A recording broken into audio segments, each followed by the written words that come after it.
Okay, this video is what to do if the square doesn't work. So some of the first things to do is to make sure all the cords are plugged in.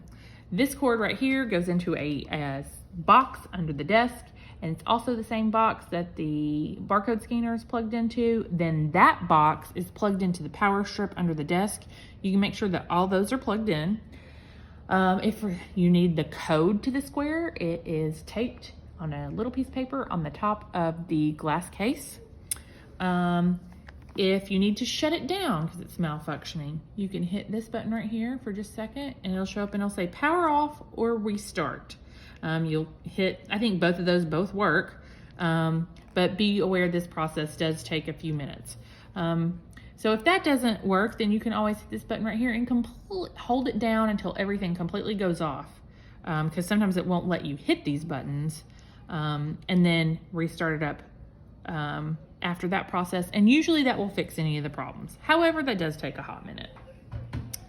So if that doesn't work, or you need to go ahead and skip to this next step, go ahead.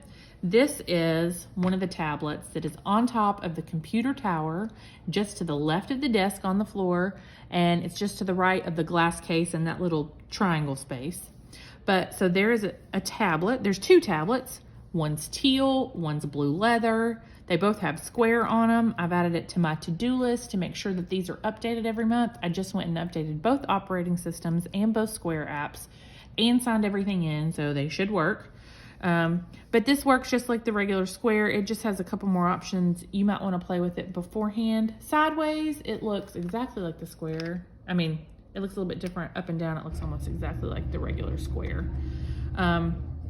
So you just use it just like you would the square. There is a card reader for when you swipe cards, and each one also has a chip reader.